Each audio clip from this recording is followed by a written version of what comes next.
Et bonsoir à toutes et à tous. J'espère que vous allez bien. Donc, la fine équipe est de retour pour débriefer le match d'hier soir contre Manchester City.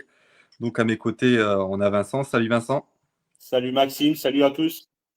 On a aussi l'étoile montante de la saison 2025-26, le chouchou du public d'émission en émission, Kylian. Ah, c'est moi. Ah, Eh oui, c'est quel toi. honneur. Quel Eh honneur. oui. Bonsoir, Eh oui. bonsoir à tous. Voilà, j'ai un peu plus de pression là d'un coup là. Ah oui, là, tu as de la pression d'émission en émission, en tout cas. Et on a Mister Bean à nos côtés. Voilà. Voilà, je comprends pourquoi c'est moi le chouchou. Allez, on vient de commencer il y a 2 minutes. La première balle perdue est déjà partie.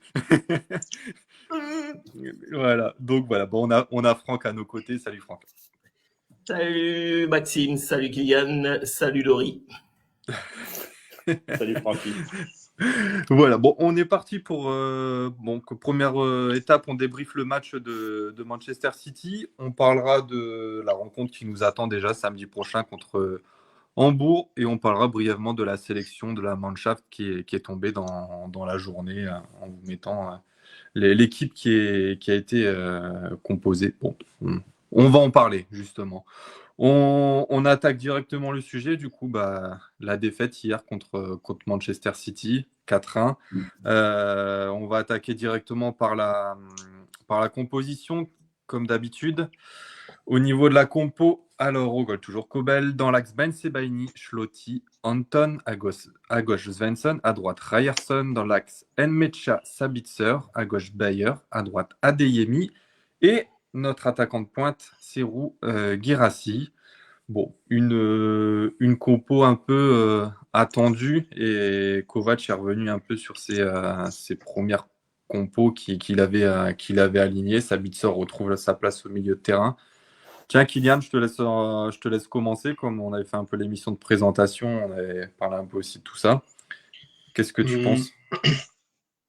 C'était l'équipe attendue. Enfin, c'est après un mois, tout le mois d'octobre, à avoir alterné certains postes, souffler stratégiquement certains joueurs. Là, dans le gros match de la fin de cette séquence-là, tu mets enfin ton équipe type. Après avoir fait un gros système de rotation contre Augsbourg, tu avais fait tourner un peu contre Francfort. Là, c'est l'équipe type. Alors, l'absence de Brandt, je sais pas honnêtement dans l'esprit de Kovac si Brandt est devant ou derrière Bayer dans la hiérarchie. Je sais pas s'il aurait joué. Ça aurait sans doute rien changé au match, mais c'est peut-être le seul poste où il n'y avait pas le titulaire dans l'esprit du coach.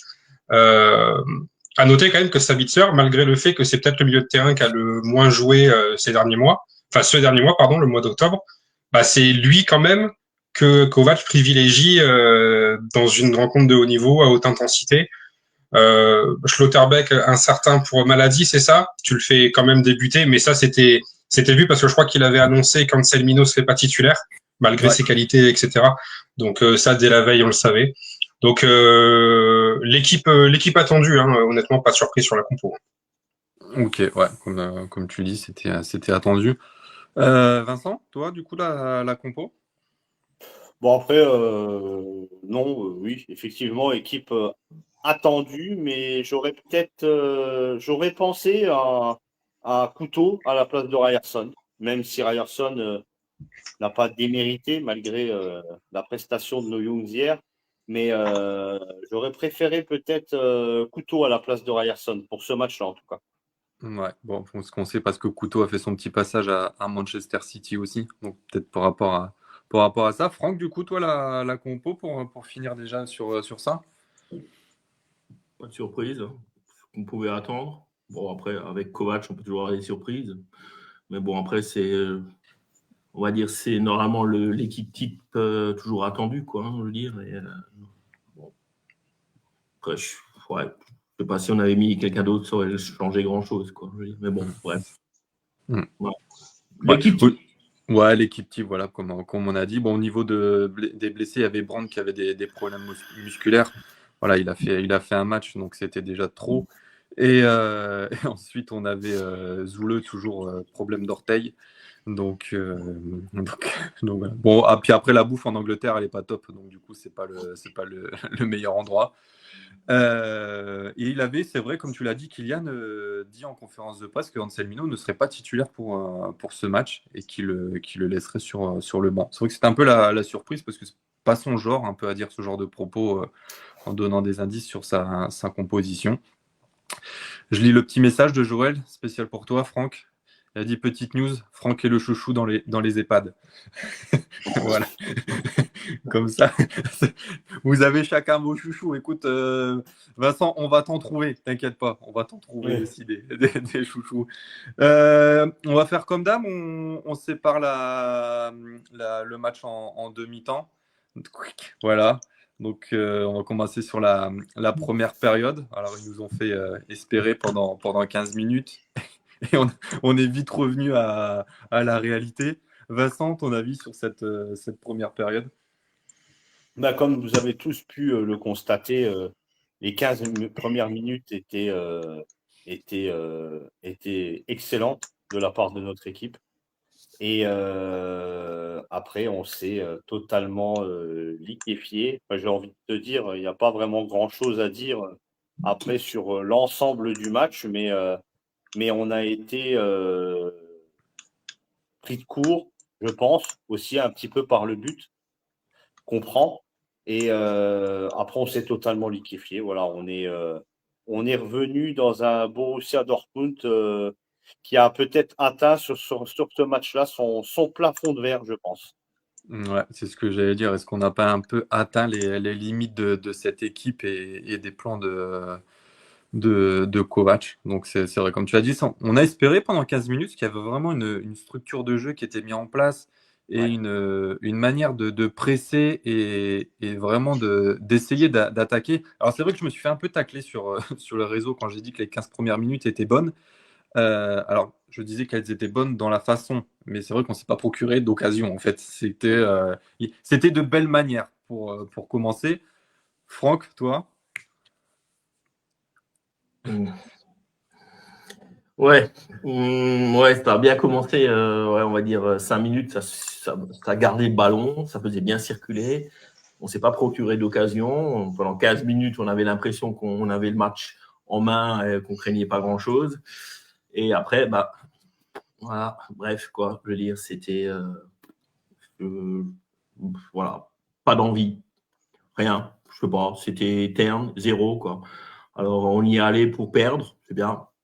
Bon, ok, d'accord, c'est peut-être pas sur ce match-là qu'on espérait une victoire, peut-être un match nul, hein, on en avait parlé, quoi, mais si on y va pour un match nul, alors les gars, restez à la maison, ça sert à rien. Je crois qu'on va sur un terrain, c'est pour le gagner, quoi, le match, quoi. C'est 11 contre 11, c'est 11 humains. Ils sont pareils que nous, hein. Ils ont 2 bras, 2 jambes, un cerveau, hein. Après, bon, peut-être chez nous, le cerveau fonctionne moins quelquefois, quoi. Mais franchement, et après 15 minutes, je comprends pas. Mais bon, bref. Il y a des joueurs, il faudrait vraiment se poser des questions, hein. Bon, on va faire une petite pub pour Maxime. Le cas Guirassy est quand même très problématique, quoi, hein, je veux dire. Et parce que là, je trouve qu'il est dans une. Voilà. Bon. Bayer, bon, on n'en parle pas. Ça fait un bout de temps que le pauvre Bayer est au marasme. Mais alors, Guirassy, il est là où il ne faut pas. Je sais pas, c'est un attaquant, mais s'il se croit que c'est pas Kane, hein. S'il n'a pas le football de Kane, hein, alors qu'il reste devant et qu'il se remette un peu en question, hein, parce que il va aller dans un top club l'année prochaine, il faudra montrer autre chose, hein, je sais pas, hein, mais je nous ai trouvé vraiment bien défaitiste tout de suite après le premier but, hein. Ok, d'accord, Manchester a bien joué, quoi. D'accord, mais bon, non, franchement, c'est décevant de voir une équipe comme ça. Je regardais la liste des matchs depuis que Kovac est arrivé. C'est quand qu'on a pris notre pied la dernière fois? Je n'ai pas souvenir. Et avec Kovac, j'ai pas pris mon pied encore, quoi. Ça commence à dater, hein. Ouais. Je suis pas fan de Kovac. Je vais pas lui tirer dessus parce que bon, il a quand même remis l'équipe sur les rails, hein, on va dire. Mais posons-nous la question, le gars est passé par tous les clubs, il n'a jamais fait plus de 3 ans, et il a toujours laissé cette belle image d'un football qui n'était pas flamboyant. Hein. Alors, dans la continuité, quoi. Voilà. Donc, voilà, la première mi-temps, c'était bien en commençant, ça nous a mis le sourire, le smiley, mais on l'a vite perdu et on a tiré vite Griezmann après, quoi. Hein. C'est voilà. Bon. J'espère une réaction de l'équipe à Hambourg. Ouais. Maintenant, bon, en tout cas, la première mi-temps, bon, la deuxième, on en parlera plus tard. On en parlera après, ouais, justement. Après, il y a peut-être eu un fait de jeu aussi, c'est Svensson aussi qui se prend le carton jaune assez rapidement et après on le voit un peu en retrait parce que il a une position vraiment bizarre. En première mi-temps, c'était bizarre. Il naviguait au milieu de terrain, il était plus avancé que c'est qui Bayer de son côté. Bayer à gauche, ouais. Ouais. Donc j'ai pas compris. Et sur le but qu'il se prend, j'ai pas compris sa course. Parce qu'à un moment, il part vers la droite légèrement, il est en avance, et au bout du compte, il est en retard, quoi, après. J'ai pas compris. Bon, nos latéraux ont pris l'eau, hein, c'est clair. Hein, je veux dire, après, bon, tout le monde a pris l'eau. J'ai trouvé, je sais pas, on a des principes. Si on défend en reculant, c'est bien. Je pense qu'à tous les jeunes, on n'apprend pas ça. Et de ne pas monter sur le porteur, c'est bien, hein, ça facilite les facilités pour Manchester de tirer, quoi, hein, je veux dire. On l'a vu avec Foden 2 fois. Hein. 2 fois, ouais. C'est les 2 mêmes buts. C'est identique. Donc, sur les 3 derrière dans l'axe central, je trouvais que Anton sortait le mieux. J'ai trouvé Ben Sebaini à côté. J'ai trouvé Schlotterbeck pas rassurant du tout. Alors bon, il y a peut-être des explications, ok. Bon, après, bon, voilà. Mais c'était... Enfin, franchement, c'est très rageant de voir une équipe comme ça, je veux dire. Et... Bon, moi, tu t'attends à mieux, quoi. Tu dis, bon, on sait que c'est City, c'est du Pep Guardiola qui nous en face. Hein, donc, il nous a fait croire pendant 15 minutes et puis il a vite retourné la situation et le City a pu mettre en jeu sa tactique et sa manière de jouer. Mais comme tu le dis, c'est vrai que le pressing défensif sur les 2 buts de Foden,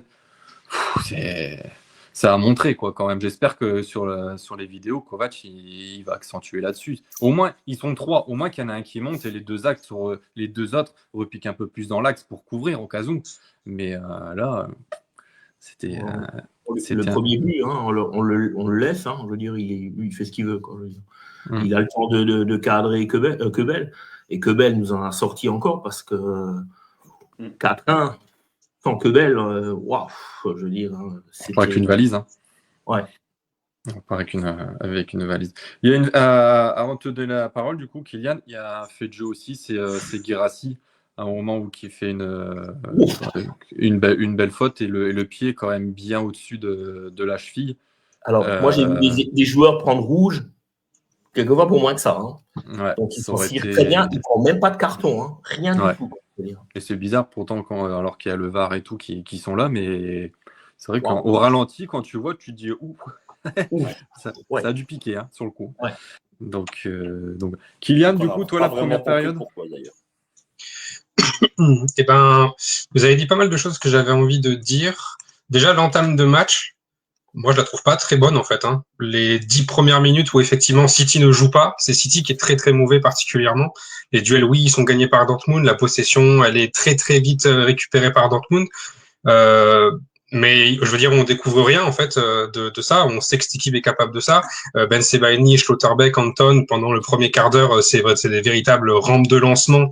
Et moi, je me suis fait la réflexion. Je me suis dit, putain, c'est vrai qu'on a quand même 3 meneurs de jeu là, derrière.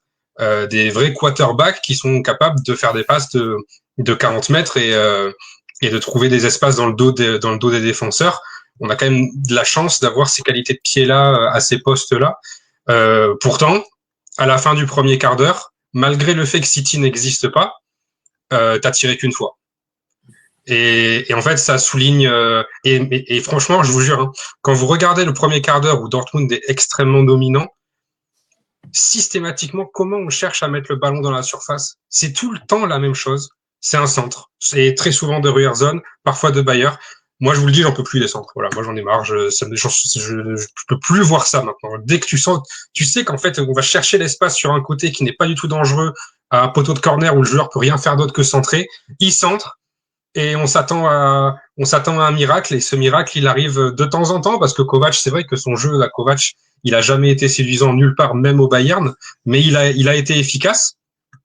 Là, quand tu vois comment City, eux, sont capables de faire, de poser des dynamites dans une défense, moi, à chaque ligne, j'ai des doutes. À chaque ligne, franchement, j'ai des conclusions qui sont assez terrifiantes.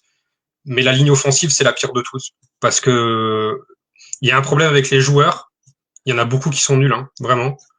Et il y a un problème avec juste l'organisation. Et là, je parle des 11 sur le terrain qui sont concernés, où il y en a aucun qui a des idées. Il y a Adeyemi qui tente, mais à la fin, Adeyemi, il a beaucoup tenté. Il n'a pas réussi grand-chose, mais c'est le seul à avoir tenté quelque chose. Alors, tu as envie, tu sais, de lui mettre une petite claque derrière la nuque en lui disant, allez, peu cher, au moins tu as essayé. Mais c'est très, très, très insuffisant. Pour moi, Svensson, il peut prendre rouge. C'est pas un scandale s'il prend rouge, Svensson, sur son tacle. Et pareil, sa course, je la comprends pas. Parce que il couvre son défenseur, donc il s'éloigne du ballon, puis il se rend compte qu'en fait, il faut peut-être aller un peu plus vers le ballon. Mais chez l'attaquant, ça va plus vite, donc et tacle. Pour moi, s'il prend rouge, il n'y a pas de scandale. Alors les commentateurs Canal ont dit oui, mais dans l'axe, ça re-rentrer. C'est vrai, mais on a vu des rouges pour ça aussi. Hein, pour moi, il peut être considéré comme dernier défenseur à ce moment-là. Guirassy peut prendre rouge aussi, parce que je crois que c'est même pas signalé comme étant une faute, ce qu'il fait. Je crois que c'est la réalisation qu'il a capturée et comme un oubli entre guillemets de l'arbitre, et c'est pour ça que la VAR revient pas dessus. C'est que l'arbitre ne l'a juste pas vu, et il peut aussi prendre rouge pour ce genre de choses. Sur les buts, surtout le premier en fait. Le but de Foden, moi, il me pose beaucoup de problèmes, parce qu'en fait, c'est un truc qu'on a vu avec Baumgartner, qu'on a vu avec Kane, qu'on a vu avec Götze. Et en fait, maintenant, dès que tu vas affronter une équipe qui sait un peu jouer au foot, ça va se reproduire en fait. Parce que quand tu as une ligne de 3 derrière comme ça, où les mecs ils sont complètement inamovibles, ils ont les crampons qui sont plantés dans la pelouse et ils savent pas bouger de leur position. Quand Mecha et Sabitzer sont au contact duel au milieu de terrain, et ben si tu fous un numéro 10 à l'ancienne, un rôle qui n'existe plus depuis genre 10 ans, hein, sur la pelouse, qui navigue dans la largeur, qui navigue justement entre Schlotterbeck et Mecha par exemple, et ben d'un coup, plus personne dans l'équipe ne sait comment s'occuper de ce cas-là. Est-ce que c'est à Schlotterbeck de sortir? Est-ce que c'est à Mecha de revoir son marquage? Plus personne ne sait quoi faire quand il y a quelqu'un qui joue à un poste qui est en fait un poste un peu oublié dans le monde du foot aujourd'hui. Donc les premiers à s'en être rendu compte, c'est Leipzig, mais c'était un peu moins flagrant parce que Baumgartner est simplement un moins bon joueur que les autres. Kane l'a mis en avant. Et Götze l'a super bien exploité aussi quand on a joué contre Francfort. Et là, Foden, alors peut-être qu'on tombe aussi sur le meilleur Phil Foden depuis ces 2 dernières années. Moi, ça faisait longtemps que j'avais pas eu Foden à ce niveau-là.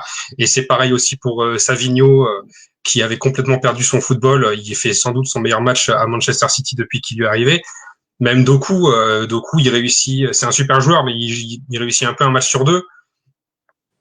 Donc voilà, moi, c'est ces conclusions-là, parce qu'au final, le but de Hollande, c'est Ben Sebaini qui le suit pas, et pareil, il se retrouve encore dans un cercle de 3-4 mètres de circonférence où il est absolument seul. Gros problème de marquage. Mais ça me dérange un petit peu moins parce que il a échappé à la vision de son défenseur. Le but de Foden, moi, ce qui me pose vraiment problème, c'est qu'en fait, tout le monde le voit, personne n'agit. Et surtout pas Schlotterbeck. Schlotterbeck, il fait que reculer. Jusqu'à un moment donné où il reste fixé, en fait. Et quand t'es patron de la défense, c'est une attitude qui est terrifiante. Et du coup, forcément que moi, Kovac, je le remets pas en question tout de suite. Pas du tout, vraiment pas. Parce que s'il y avait un match à perdre, c'était celui-là, en Ligue des Champions. Mais c'est vrai que si à chaque fois qu'une équipe a un profil de meneur de jeu, comme par exemple Leverkusen a Malik Tillman ou même peut-être Ben Seguir, qu'est-ce que tu vas faire en fait pour défendre contre des mecs qui ont ce profil-là, qui peuvent naviguer entre les lignes dans toute la largeur? Tu sais pas qui c'est qui le marque, personne ne prend cette responsabilité-là. Et pour moi, ça c'est un problème à fixer très très rapidement. Ouais, c'est clair. Bah écoute, bien résumé de la part de tout le monde cette première période. Donc bon, on repart au vestiaire avec un résultat de 2-0, même comme l'a dit Franck tout à l'heure, ça aurait pu être beaucoup plus grâce à Kobel. Seconde période, du coup, on enchaîne. Bon, il y avait le seul espoir, c'était de bien rentrer et d'essayer d'aller marquer ce but rapidement pour un peu faire douter City. Bon, chose qui s'est pas du tout passée et au contraire, ils mettent le 3-0 assez rapidement sur Foden, qui nous refait le bis repetita que la première période. Je recommence avec toi, du coup, Vincent, la seconde période, qu'est-ce que tu en as pensé? Bon, après, voilà, je m'attendais pas du tout à ce que Dortmund nous fasse une remontada. Donc, on va dire que j'ai été un petit peu moins déçu que la première période.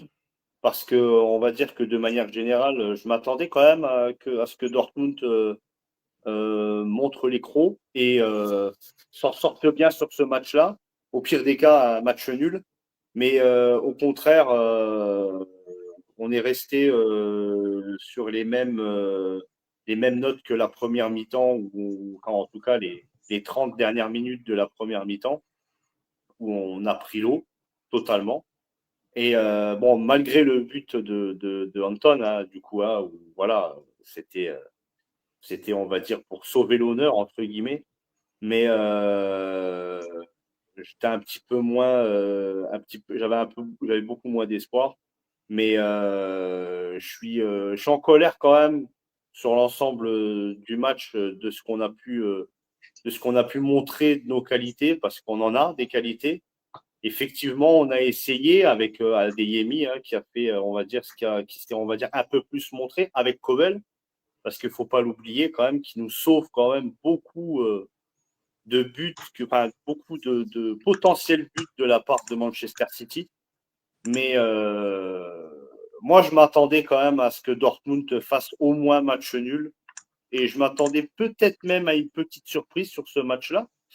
Mais ça ne s'est pas produit.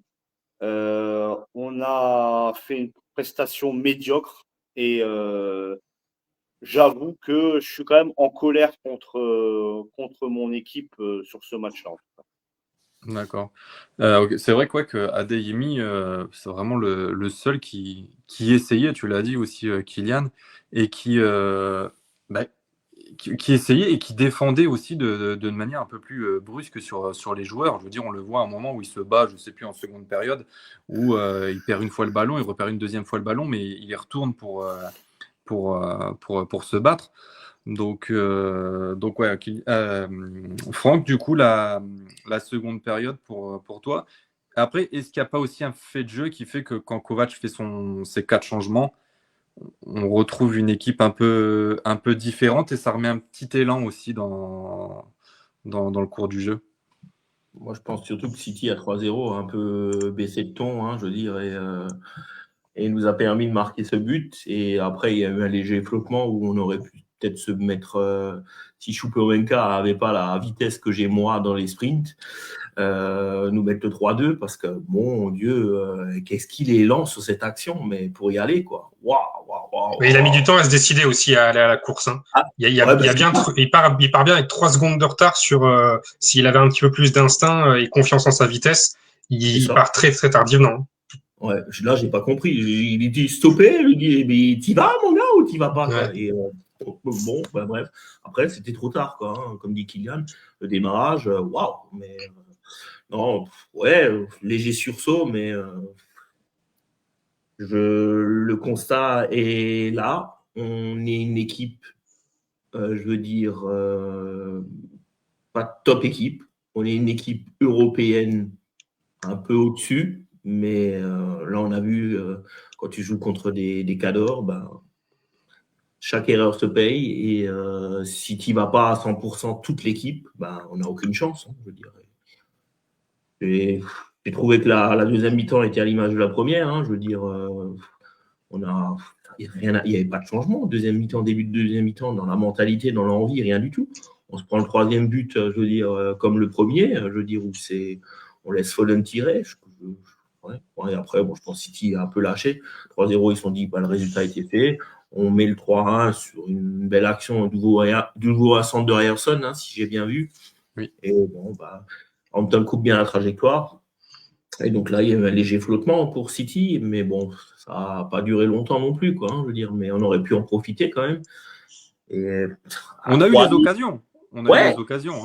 Si on met le 3-2, qui sait après? Mais bon, les gars, c'est trop tard. Jouer à réaction pendant 10 minutes, ça suffit pas, quoi. Un match, c'est 90 minutes, il faut savoir être présent. Hein. Ok, il y a des temps forts, il y a des temps faibles, je conçois, mais les temps faibles sont trop longs chez nous. Nous, c'est faiblesse souvent, quoi. Hein, et franchement, ouais. On peut perdre contre City, ça me dérange pas. Je sais qu'on voyait très mal comment, mais c'est de nouveau dans la manière comme on perd, ça c'est pas acceptable. Je suis désolé, quoi. Non, ça ça fait des années qu'on baisse les armes comme ça, je veux dire, sur des matchs comme ça, non. Il n'y a rien de flamboyant dans notre jeu. On ne prend plus notre pied depuis bien longtemps, quoi, je veux dire. C'est triste à voir, je veux dire, le football qu'on déploie, quoi, je veux dire, par moment, quoi.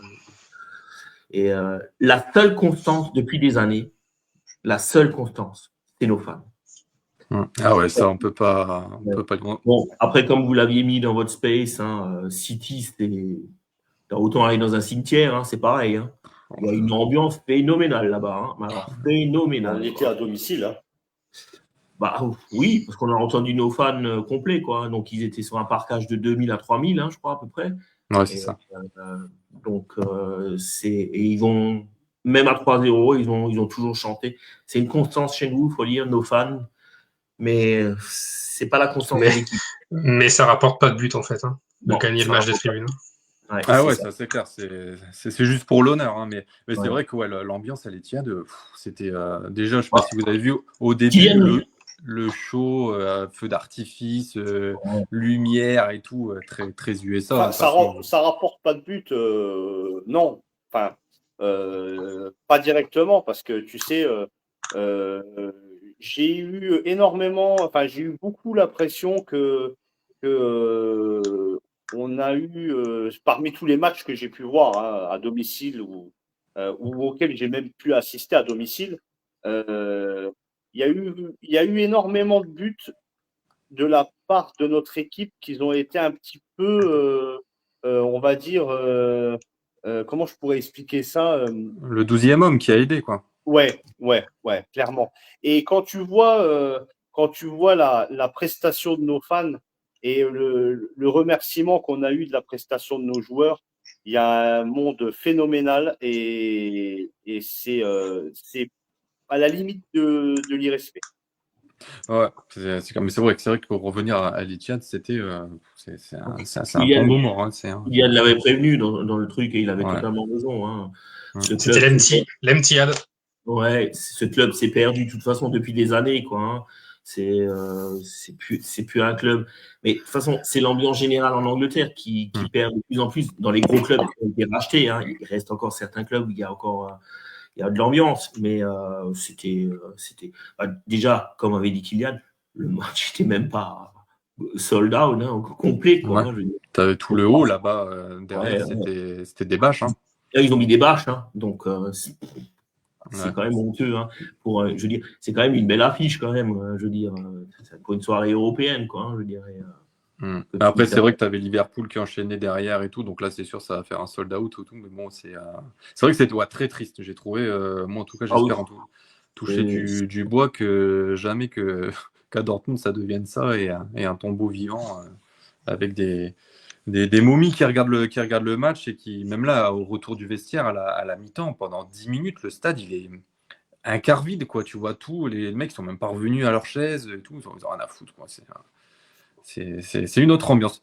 Kylian, je te laisse clôturer du coup sur la seconde période et tu as peut-être quelques petites stats à nous envoyer. Après, pour expliquer aussi la façon dont se consomme le foot en Angleterre maintenant, c'est un peuple qui est absolument fan de football, mais la façon dont les prix des billets à l'intérieur des stades a flambé, a explosé, a presque triplé en 20 ans, explique aussi qu'aujourd'hui, en fait, plus personne ne peut se permettre d'aller 3 fois par semaine dans le stade de l'équipe qu'on supporte. D'où le fait que, à mon sens, aujourd'hui, et moi de l'expérience que j'en ai, le football anglais est beaucoup plus présent en termes d'atmosphère dans les pubs qu'à l'intérieur même du stade, où en fait à l'intérieur du stade, c'est des clients en fait quoi.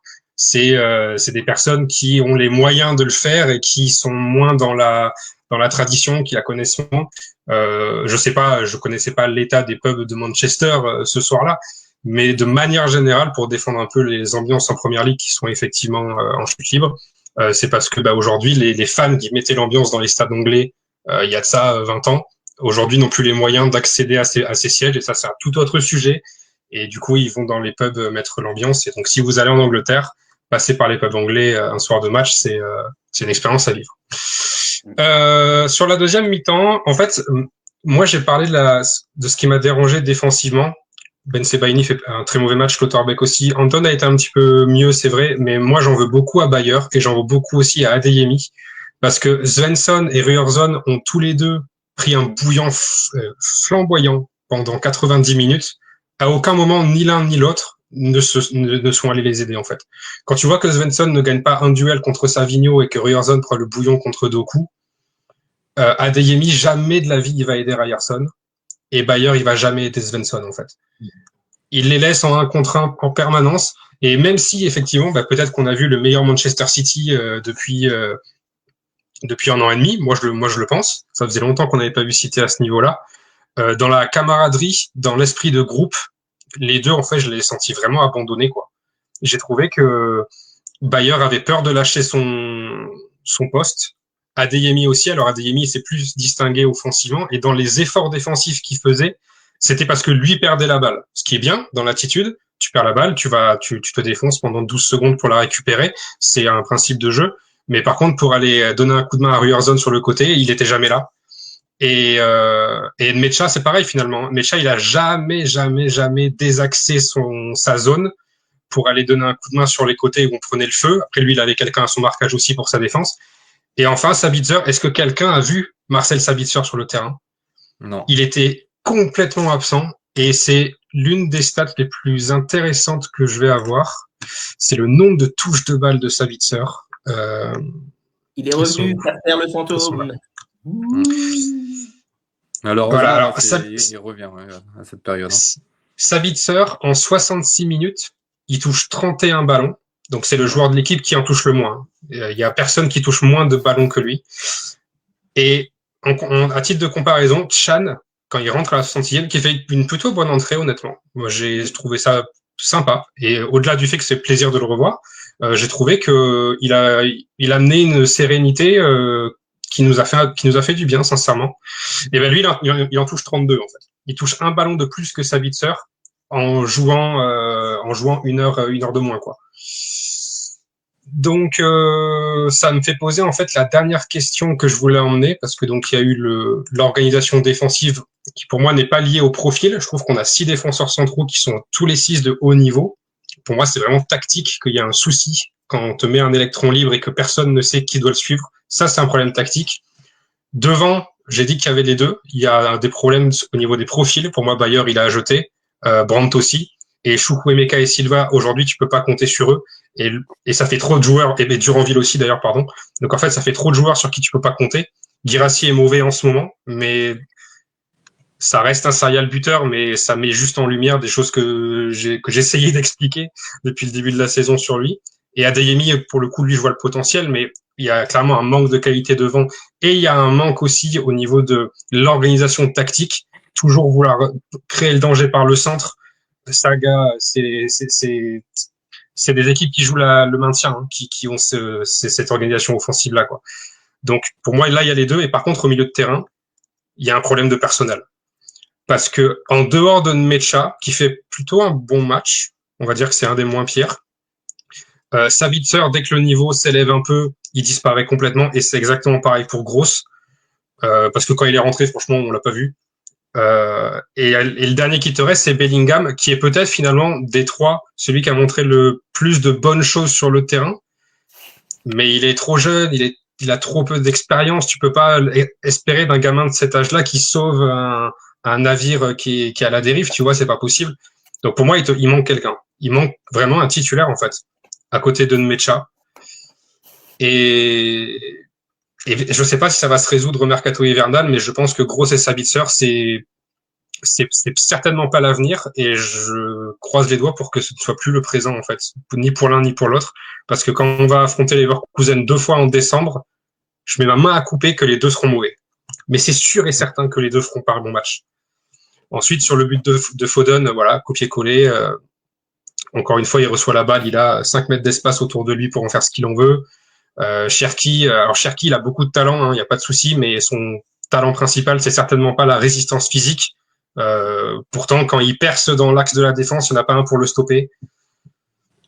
Il y a beaucoup de soucis à relever de cette rencontre-là, qui est quand même riche en enseignements. Pas beaucoup de positifs, mais énormément de points d'amélioration. Et ça commence dès samedi. C'est clair. Ça commencera dès samedi. Tu l'as dit, le retour de Emre Can aussi. C'est vrai qu'en plus que Kovac l'avait dit en conférence de presse, il ne sait pas quand est-ce qu'il pourra le faire jouer. Bon, bah, la grande surprise, on le voit déjà jouer contre City. Bon, après, on ne peut pas encore juger son état et son niveau, mais pour le coup. Il est revenu en forme, hein. Il n'a pas effrité avec Haaland. Alors. Ouais. On voyait que c'était pas le grand amour. Hein, donc, je me dis, est-ce qu'il va se prendre son petit jaune pour le retour? mais ça, c'est vrai qu'il y avait un gros point d'interrogation aussi, c'est Duranville, qui n'était pas dans le groupe. Alors, est-ce qu'ils l'ont laissé au repos? Est-ce que maintenant il est plus avec les U23 et il finit avec les U23? Donc, c'est vrai qu'on n'a pas eu de réponse à ce sujet. Donc ouais. Moi, une chose que je voulais remettre aussi en avant, c'est que depuis le début de saison, en fait, on n'a pas gagné contre aucune grosse équipe. Donc, Turin, on fait match nul. Leipzig, on fait match nul. Bayern, on perd. City, on perd. Est-ce que les limites de Kovac et de cette équipe sont sur ce genre d'équipe, on ne peut pas faire plus, ou il y a quand même possibilité d'aller gagner contre ce genre d'équipe? Vincent, t'en penses quoi, toi? Bon, je sais pas, je sais pas s'il y a clairement un gros manque d'ambition de notre Borussia Dortmund à l'heure actuelle, hein, parce que c'est vrai que bon, on a des qualités. Maintenant, je pense que voilà, comme l'a dit Kylian, hein, on a beaucoup de choses à corriger, surtout dans le secteur du milieu de terrain. Après, bon, je me suis laissé entendre dire que ça devrait être rectifié pour le mercato hivernal. Maintenant, on va voir ce que ça va donner. Sans oublier qu'il y a un joueur qui va arriver dans le courant de l'année 2026, qui est déjà acquis, hein, on l'a déjà. Il s'agit de Justin Lerma, qui va arriver au courant 2026. Alors, quand exactement, je ne sais pas. Je ne sais pas si c'est fin 2026 ou c'est pour. Non, c'est à l'été, c'est l'Équatorien que tu es en train de parler. Ouais, c'est ça. Ouais, c'est ça. C'est la nouvelle saison. Hein. Ouais. Du coup, c'est Après, pareil, on en a parlé aussi, c'est que tout le monde en parle en bien, en beaucoup, gna il fait des magnifiques choses là-bas. Alors attention, hein, c'est un gars aussi, c'est un petit jeune. Il connaît pas l'Europe, il va débarquer en Europe. Est-ce qu'il va réussir à se familiariser avec le jeu? Est-ce qu'il est avec le club et tout? Moi, pour le moment, je préfère mettre des pincettes sur ce joueur et de se dire, bon, on verra, peut-être, hein, je me trompe, hein, mais moi, je laisse un point d'interrogation sur le joueur. Et après, pareil, on va le faire jouer où? Donc, ouais. donc mais pour en revenir à nos prestations face aux grosses équipes, la seule grosse équipe, entre guillemets, hein, qu'on arrive à battre, c'est Francfort, et on les bat au tir au but, quoi. Ouais, et encore, ce que j'allais dire, tu les bats au final. Si on parle que du jeu, tu fais match nul avec contre Francfort, hein, si tu t'arrêtes à 120 minutes. Donc tu les bats pas non plus. Donc c'est vrai que les top 5, déjà en Bundesliga, tu galères, on verra contre les autres. Mais en Ligue des Champions, la Juve et City, tu n'y arrives pas non plus. Et pourtant, on ne fait pas des mauvaises prestations quand même, hein. Contre le Bayern, on perd, mais on ne peut pas dire que c'était dégueulasse à ce point, quoi. La deuxième, contre non, Manchester la première, City, oui. on voyait clairement qu'il y avait quelque chose à faire. Je suis désolé. Mais on fait de la. voilà, pour pas dire autre chose, on fait de l'AD, quoi. Voilà. Donc on verra. Il y a quelqu'un qui veut rajouter quelque chose sur le match ou sinon on clôture sur City. Sur le match, non, mais sur le classement, c'est. Oui, ça, j'allais en venir si tu veux. Vas-y. Sur le classement. Donc, du coup, bon, bah, la défaite a fait quand même dégringoler le Borussia Dortmund. Donc, du coup, on termine après cette journée 4 à la 14e place avec 7 points. Bon, après, pareil, hein, le 5e qui est Paris à 9 points, t'as que 2 points d'écart. Bon, on voit les deux prochains. Attendez, je vais vous enlever la bannière aussi, parce qu'on ne voit pas l'Ajax. On voit que les deux prochains adversaires, Villarreal et Bordeaux, sont dans le bas du classement. Et je pense qu'on sera un peu d'accord pour dire la même chose, que les 6 points sont impératifs pour espérer encore quelque chose. Vas-y, Kylian, tu voulais dire quelque Ouais, chose en sur le fait, classement? ouais, je voulais. Très bien, il est parfait comme ça, je l'ai sous les yeux. On n'a pas beaucoup de repères ni de comparatifs sur ce qu'il est nécessaire d'obtenir dans cette nouvelle formule de Champions pour se qualifier directement ou pour se qualifier en barrage ou pour ne pas être qualifié du tout. On n'a qu'une année en référentiel. Cependant, la dernière équipe, l'équipe qui a fini 8e l'année dernière, je crois que c'était l'Atalanta, il marque 16 points. Donc tu peux te dire, avec 16 points sur le référentiel de l'année dernière, tu te qualifies.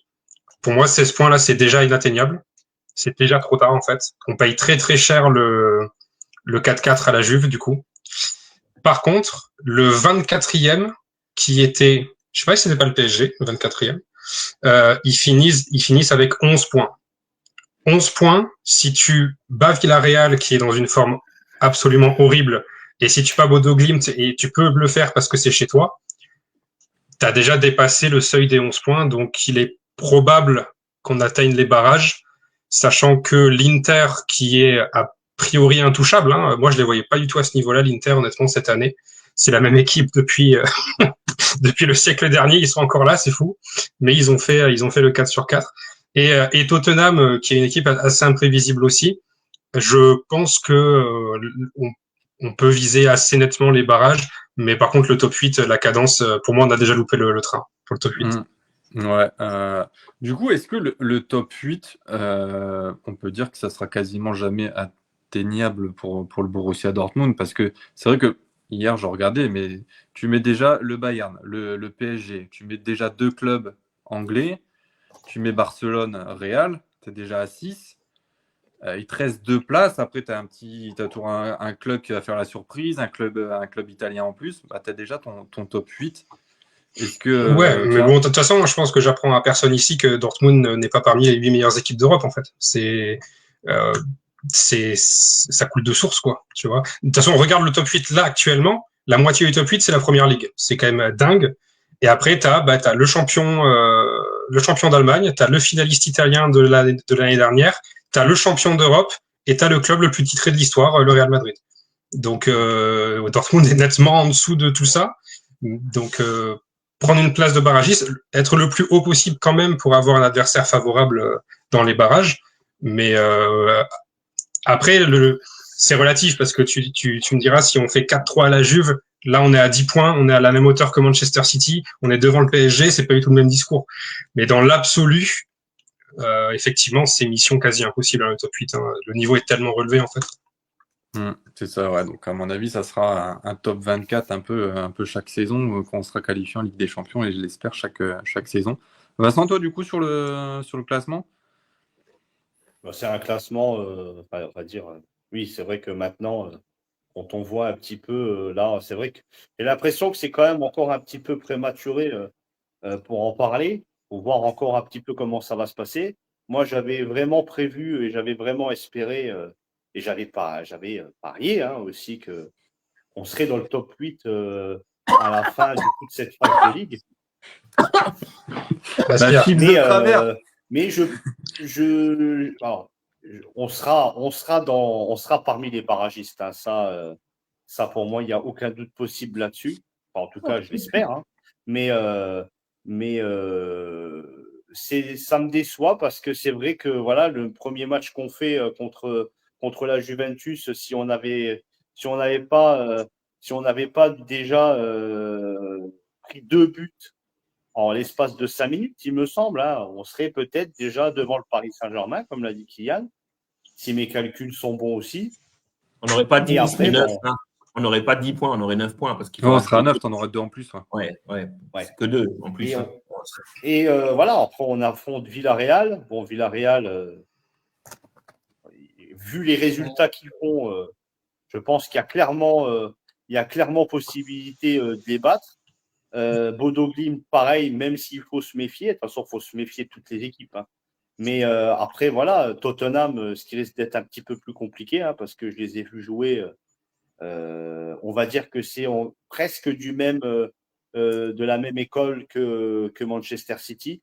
Maintenant, on va dire un cran en dessous, un cran en dessous. Mais ça reste quand même une équipe anglaise qui joue dans un championnat qui est quand même relevé, en tout cas beaucoup plus relevé que le nôtre. Mais j'ai encore un petit espoir.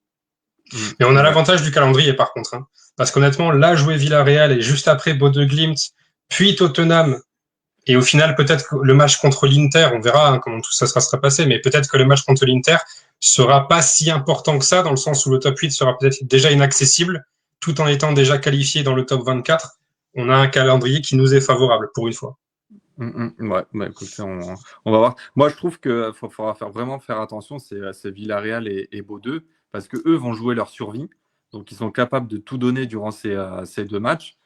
Et il faudra les jouer sérieusement et pas les prendre à la légère, de dire bon, bah, c'est bon, ils sont en dessous, les 6 points, c'est assuré, on va se les prendre. Donc, il faudra bien faire attention. Franck, du coup, pour clôturer sur le classement. Top. Elle est bien là. On est au chaud, on est au milieu, c'est ça? Wow. Après, qu'est-ce qu'on pouvait espérer de mieux? Je veux dire, comme a dit Kylian, regarde les 8 premiers. Quoi. Regarde juste les clubs qui sont devant nous. Bon, allez hop, Galatasaray. Vous avez les clubs turcs, c'est très. Un coup oui, un coup non. Après, tu as Tottenham, Barcelone, Chelsea qui sont devant nous.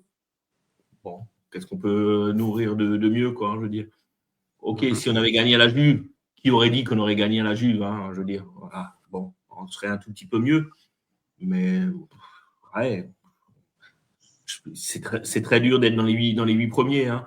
On peut être dans les 8 premiers par rapport au calendrier. Si on affronte, par exemple, les 4 premiers, que c'est des équipes faibles, dire, mais après, sur la fin, ouais, je veux dire, honorablement, entre la 9 et la 15, c'est notre place, hein, je veux dire. On ne voit pas mieux, quoi. Maintenant, il est vrai, les 2 matchs qu'on a là, il faut les gagner. Si tu les gagnes, tu es sûr d'être dans les 24, donc on jouerait les barrages au moins. Être dans les 8, moi, j'y croyais pas déjà dès le départ, quoi. Alors, là, non. Mais bon, et après, il faudra espérer un tirage clément, quoi, je veux dire, pour pouvoir essayer de passer. Parce que je sais plus, c'est quoi le 9e joue contre quoi, le 18, c'est ça? Ou je sais plus comment ça se passe au niveau du. Ah non, il y a un tirage au sort, je sais plus comment ça. Non, il n'y a pas de tirage au sort. Si, c'est par 2. C'est le 9 et le 10 peuvent jouer le 17 et le 18, je crois, un truc comme ça. D'accord, ouais, voilà, c'est ça. Ok. Bon, bah, écoutez, on verra un peu tout ça, ce que ça donnera sur la suite. Donc, ça sera fin novembre, le 25, et puis début décembre, avant de finir sur Tottenham et l'Inter. Bodo, il joue quel club le prochain match là? Je sais pas. Ouais, je vous laisse regarder. Bodo Glimt.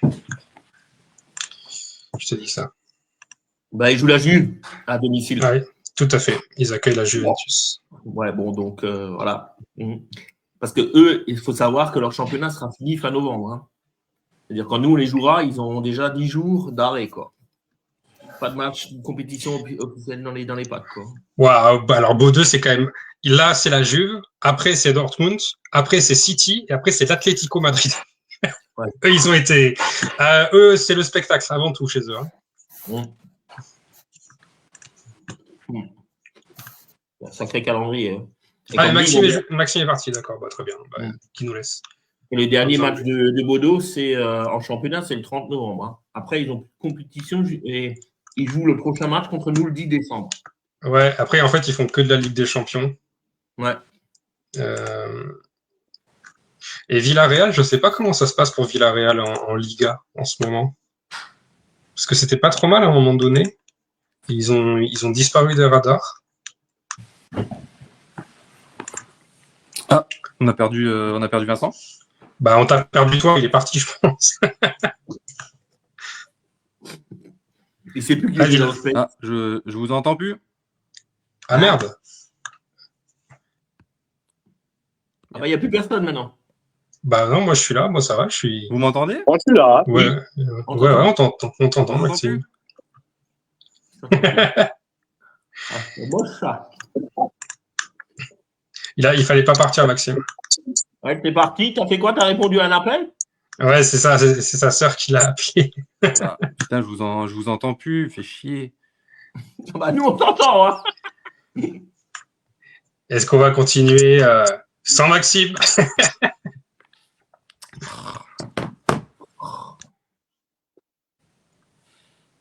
Allô, Houston.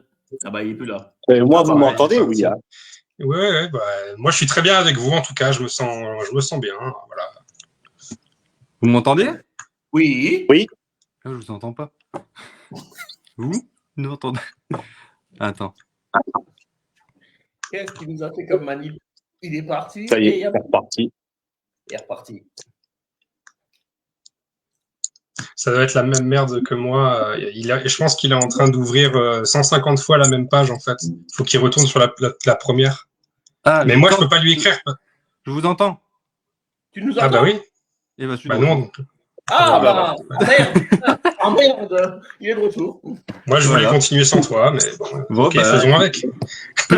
Petit bug technique. Mais est-ce que toi c'était aussi ça quand tu quittes le live et que tu reviens dessus, en fait ça t'ouvre une autre fenêtre. Et en fait il faut que tu reviennes sur la fenêtre d'origine. Non, pas du tout. Mais là, je sais pas parce que je suis juste parti le temps de faire l'aller-retour. Je sais pas pourquoi ça a bugué. Faut pas partir. Ouais, faut rester. Voilà. Bon, la prochaine fois, je bouge plus de ma chaise, promis. Bon, du coup, bah, on va enchaîner avec le sujet suivant. Donc, c'était le prochain adversaire avec Hambourg qui nous attend. Voilà, le dinosaure qu'on appelle, c'est ça un peu le dinosaure de la Bundesliga. En 1887 de mémoire, je crois. J'ai pas encore fait ma petite émission pour demain, donc je peux pas. Oui, parce que la Il faut RSA, essayer de voir.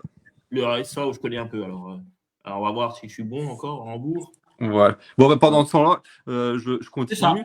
C'est ça 87. 87. Donc, ouais, un bon vieux dinosaure. Donc, on les retrouve après 7 ans, parce qu'ils ont été faire un petit tour en Zweite Bundesliga pendant 7 ans, avec des montées qui auraient dû être faites, mais qui n'ont pas été faites et tout. Bon, on aura l'occasion d'en parler demain soir de tout ça.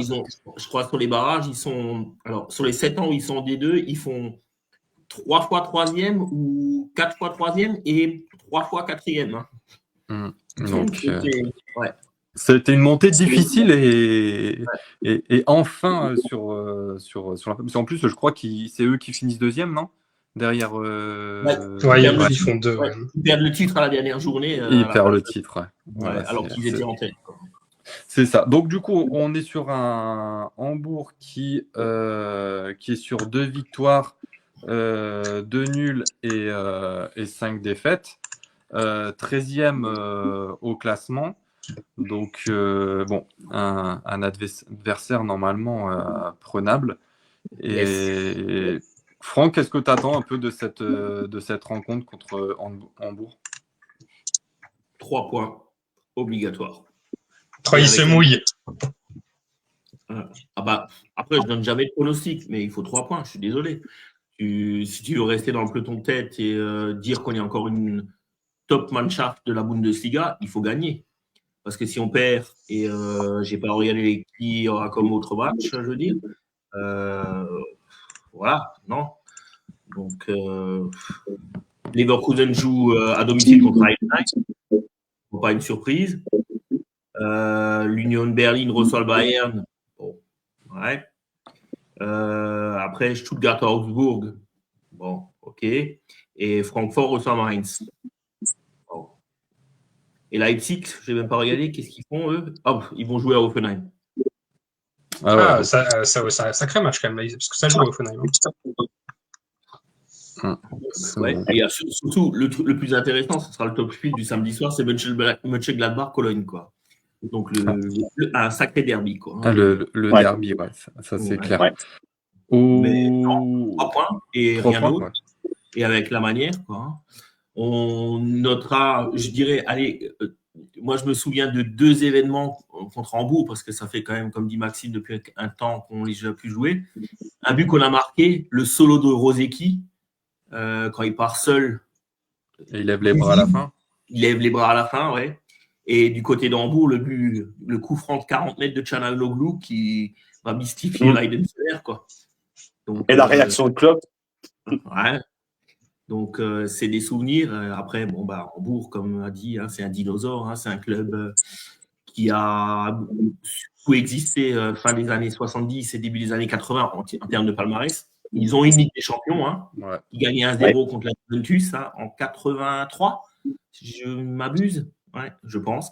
Et ils avaient perdu aussi contre Nottingham Forest une finale de Ligue des Champions en 81, je crois. Okay. Donc, un gros club.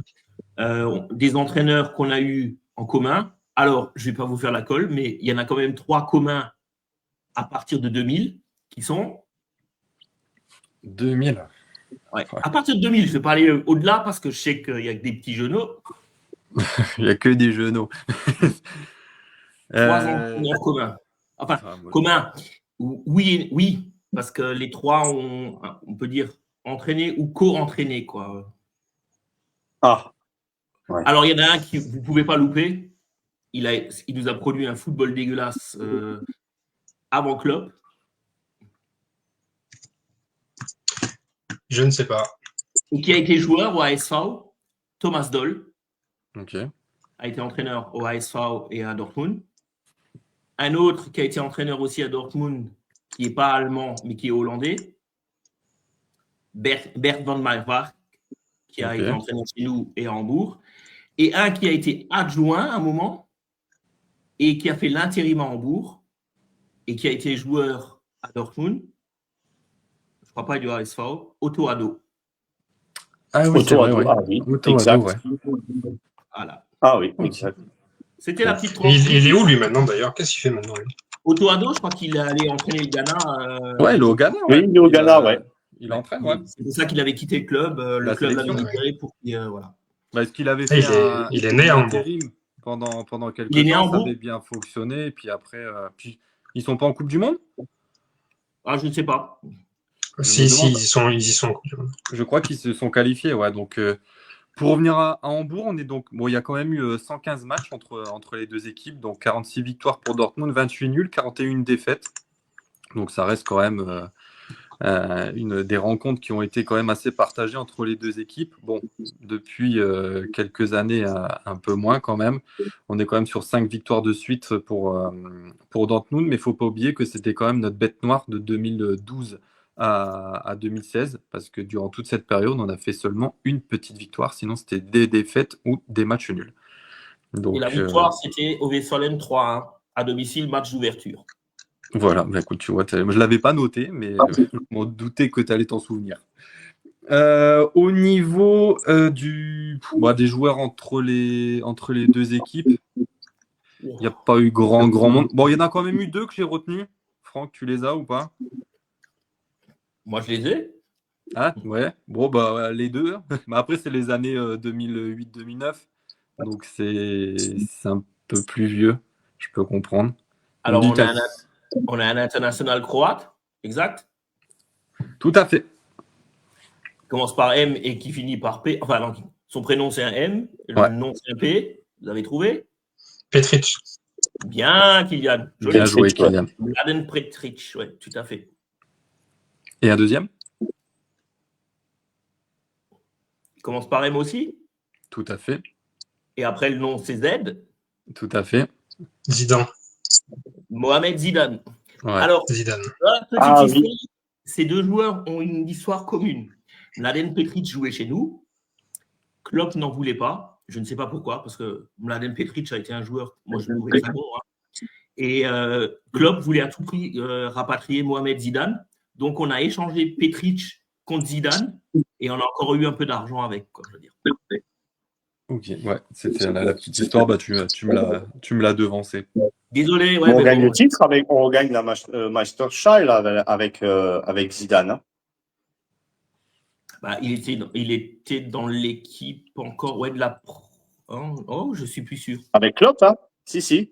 Je pense que sous le coup-là, tu peux me faire confiance. Hein. Ah, je sais pas. Du coup, bah, le temps qu'il regarde, Kylian, du coup, la rencontre contre Hambourg, quelles sont tes attentes? Alors déjà, je regardais l'effectif d'Hambourg. Franchement, ça fait un peu peine à voir. Mais bon, en même temps, c'est une équipe qui remonte de Ligue 2, donc ça se comprend. Leurs deux plus gros joueurs, alors ils ont un sacré défenseur. Luka Vuskovic, c'est un super défenseur, tout jeune, patron de la défense d'Hambourg, qui sera sans doute titulaire. Leur capitaine, c'est Poulsen, mais le bon Youssouf Poulsen qu'on connaît, mais il n'est pas toujours titulaire. Parce que il faut savoir que Hambourg, en fait, c'est la pire équipe de Bundesliga en termes de buts marqués. C'est l'attaque la plus faible. Ils ont marqué que 8 buts en 9 matchs. Offensivement, il y a vraiment pas grand chose d'intéressant parce que les joueurs sont pas particulièrement talentueux. Ça a encaissé 15 buts déjà. Donc ils sont 13e aujourd'hui, c'est logique pour moi. Pour autant, leurs résultats, ils ont pris une branlée contre le Bayern, ils perdent aussi contre Leipzig. Ils perdent contre Cologne aussi, donc c'est des équipes de la moitié haute du tableau. Pourtant, ça a gagné contre Heidenheim, ça a gagné contre Mayence, ça a gagné contre Wolfsburg aussi, ça a regagné contre Heidenheim en Coupe d'Allemagne. Donc c'est une équipe qui est très cohérente et tu vois, ils font même match nul contre l'Union en fait. Ça gagne les matchs que c'est supposé gagner, ça perd les matchs que c'est supposé perdre.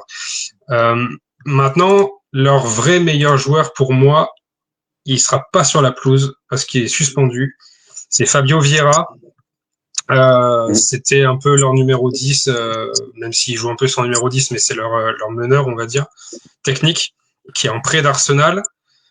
Et en fait, son backup, qui est Emmanuel Ferrari, qui a joué chez nous, oui. Et en fait, il est aussi suspendu. Donc, ils vont arriver sans aucun meneur de jeu, en réalité. Mais bon... Oui, il est sur la pelouse, je veux dire. Ils vont arriver sur la pelouse sans meneur de jeu, mais en même temps, même si c'est chez eux, je pense qu'ils vont jouer bloc bas, ils vont faire, ça va être un match à la Augsbourg, à la Cologne, on connaît. Moi, je suis Kovac, je remets le même 11 que face à City. Parce que là, on va arriver à une trêve. Ouais. Je pense que c'est plus pertinent de faire prendre conscience à ceux qui n'ont pas encore compris qu'ils ont été mauvais, mais je pense que tout le monde l'a compris, qu'ils sont passés à côté de leur match, contre une équipe qui était au-dessus de nous. Là, c'est une équipe qui est en dessous. Moi, je remets les 11 mêmes. Et au terme de ce match-là, là, tu tires les enseignements. Parce que là, si tout d'un coup, tu commences à voir Sabitzer qui fait des passes de 45 mètres, oui, bien sûr, c'est plus facile, tu vois, mais du coup, tu peux le mettre en face de cette vérité. T'as été à chier contre City parce que tu t'es asphyxié, en fait, tu vois. Mais comme par hasard, là, on joue une équipe qui est nettement inférieure. Et là, tu te montres un petit peu plus. Là, on te voit. Sauf que nous, ce qu'on attend, c'est que tu te montres tout le temps, quelle que soit l'opposition. Et en fait, pour ces raisons-là, moi, je mets les 11 mêmes contre Hambourg. D'accord. Ok. Écoute, on verra un peu ce qui sera. Vincent, je sais plus, je t'avais demandé pour tes attentes sur le match contre Hambourg.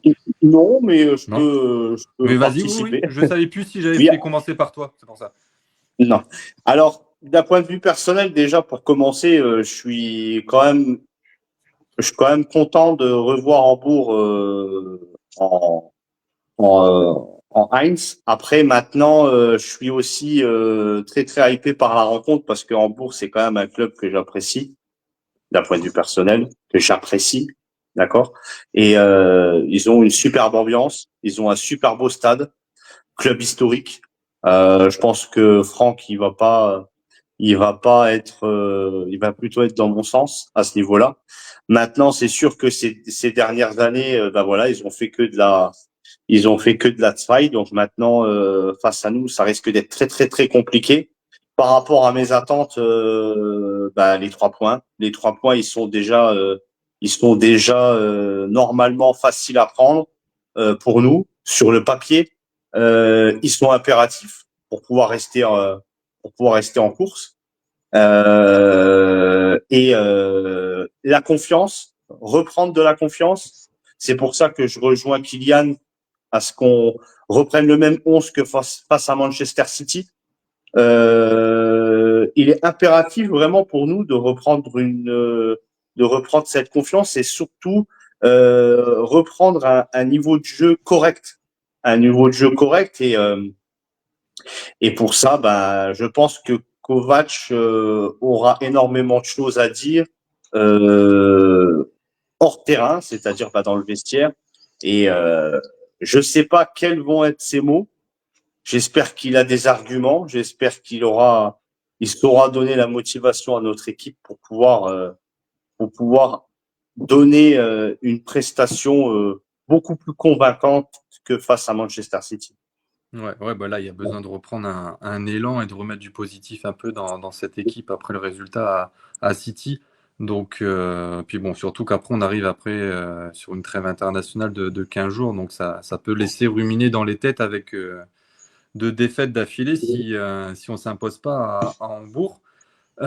Pour clôturer cette partie de Hambourg, un petit quiz d'une petite question. Le dernier match date de février 2018. Est-ce que déjà il y a quelqu'un qui a le résultat? 3-1. J'ai entendu 3-1, c'est ça? Il y a quelqu'un qui est... Ouais, moi je dirais 3-1. Ok. Vincent? Parce que je pense que... Février 2018. Est-ce que c'est un match que j'ai fait déjà? Parce que j'ai été en voir 6 en tout.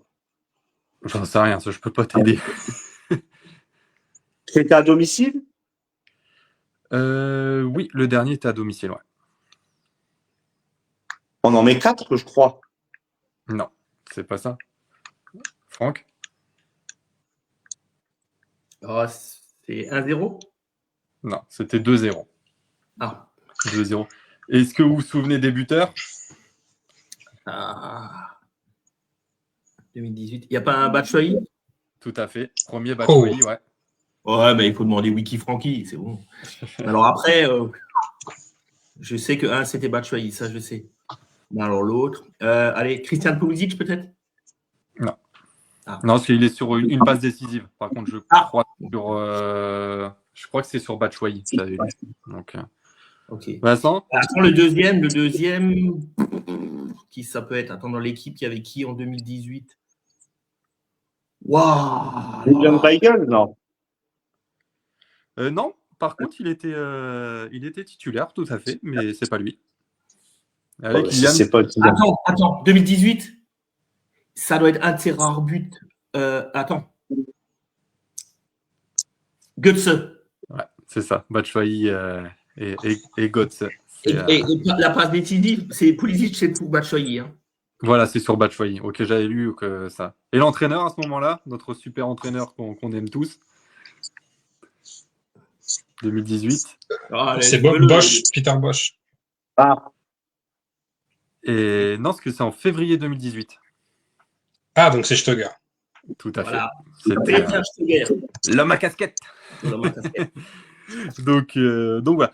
Pour Hambourg, du coup, j'aurai demain une petite voix féminine qui viendra nous présenter Hambourg au nom de Aurélie, donc qui est fan de ce club et qui le suit. Donc, on fera ça demain à 20h avec elle. Donc, voilà, si vous êtes présents, ça sera avec plaisir pour nous entendre parce qu'elle est très calée et suit beaucoup la Bundesliga. Je vais pouvoir lui poser des questions sur Uwe Seeler. Voilà. Manfred Karls, qui est le joueur le plus capé de Hambourg. Hein. Il a plus de 720 matchs. Hein. Ah oui, quand même. Ok. Ah ouais. Manny Karls, c'est une référence, quoi. Ok. Bah écoute, on verra si. Bon, je pense qu'elle connaît cette référence pour en étant fan de Hambourg. On va finir juste avec la sélection de la Mannschaft, donc qui est tombée dans l'après-midi. Donc on Où est Grosse? Il est toujours pas là. Et Bayer non plus, il n'est plus là non plus. Ah. Bon, il a Donc quand on même aura une Valdemar Anton, Félix Nmecha, Schlotterbeck et Et Adeyemi. Adeyemi, si j'oublie personne. Ouais, il y en a Mais 4. c'était qui le 6e au dernier? Parce qu'il y en avait 6. Et il n'y avait pas Grosse. Il y avait Bayer, il y avait quelqu'un d'autre. Si, grosse. Il y était Grosse la dernière fois? Ah ouais. Ouais. Ouais, il y était. Sûr. D'accord. 6, j'ai pas. Bah, il y avait Brandt à un moment aussi. Ah, Non, mais il n'y voilà. avait pas Brandt. Non. Ah bon. Non, mais ok, Grosse. mais ça devait être Grosse alors. Ouais. Ah ouais. Donc voilà, un peu l'équipe sélectionnée. Et on peut me dire pourquoi on prend 4 gardiens, quoi. Non, mais franchement, quoi. Ouais, je sais pas. Je vois pas l'utilité. C'est ça. Bon, Saïd El-Mala qui est sélectionné pour sa première avec Köln, le petit phénomène. De toute façon, il fallait s'y attendre. Ouais. Bon, après, la compo est cohérente, quoi. Donc, Bah après, Nagelsmann, il est malin. Il prend Elmala parce que, alors oui, il a le talent du garçon, mais aussi pour pas qu'il aille avec les autres pays pour lesquels il était éligible, quoi. Maintenant, ça y est, il est bloqué avec la Mannschaft. Il faut 3 matchs, je crois. Bah, ils vont en jouer combien? Ils vont en jouer 2. Non, ça ils en jouent 2, je crois. J'ai pas vu. Je sais plus. C'est une question, hein. Je sais plus. Ah, non, il y en a que 2. C'est les qualifs en Coupe du Monde. Donc, du coup, je pense D'accord. qu'ils rejouent le match retour contre le Luxembourg. Non, il y a pas ça dans le lot. Et puis, je sais pas. Non. J'ai pas... Mais globalement, elle est bien. Hein. Franchement, la liste, elle est quand même très, très, très cohérente. Moi, je trouve. Ah oui, elle est jolie. Hein. Oui. Tout à fait d'accord. Franchement, s'il reste sur l'idée qu'il a eue, parce qu'on n'a pas du tout parlé de la Mannschaft au dernier rassemblement, mais s'il reste sur l'idée de mettre Kimmich à droite et donc Raum à gauche, ça veut dire défense à 4 avec sans doute Schlotterbeck et Ta. Franchement, moi, cette ligne de 4, elle me plaît parce que les 4 joueurs sont en top forme en ce moment. Je pense que Nmecha a quelque chose à jouer au milieu parce que je vois personne de vraiment meilleur que lui, en fait, au milieu de terrain. Goretzka, il est fini. Et sans doute qu'il jouera avec Pavlovic, je pense. Et après, devant, Adeyemi a sans doute une place de titulaire à jouer, même s'il n'a pas été bon dans ses derniers rassemblements. Wirtz, sans doute aussi qu'il a un petit bouclier. Gnabry, top joueur en ce début de saison. Et puis après, devant, voilà, ça va être soit Voltema 2, soit Burkhardt. Mais dans l'ensemble, le 11 est assez sexy, je dois dire. Ouais. Rassurez-nous. Entièrement d'accord. Là, il y en a un joueur, Sané, et il l'a rappelé ou quoi parce qu'il Ouais, c'est fou, ouais. Ouais, complètement, ouais. Comment on peut ramener après, Gnabry, c'est mérité. Hein. Oui, il est bon, lui, actuellement, il n'y a pas à dire. Quoi. Mais alors, Leroy Sané, un fouteur de merde pareil, quoi, je comprends pas. Quoi. Mais bon, bref. Bah, peut-être que ça s'explique pourquoi Galatasaray est 9e. Ouais, c'est vrai. Bon. Ouais, voilà. Donc, là, on verra un peu ce que ça donnera, puis on pourra en reparler au retour de la trêve internationale. Messieurs, on va s'arrêter là. Je pense qu'on a fait une belle petite émission sur City. 1 Uhr und 15 Minuten. Ja, wunderbar. Voilà, on a fait un beau petit 1h15 pour traduire tout ça. Ja. Messieurs, encore merci pour votre présence. Merci aussi à Joël qui était là, qui nous a un peu écoutés, Mohamed, Modibo, Daouda aussi qui était présent.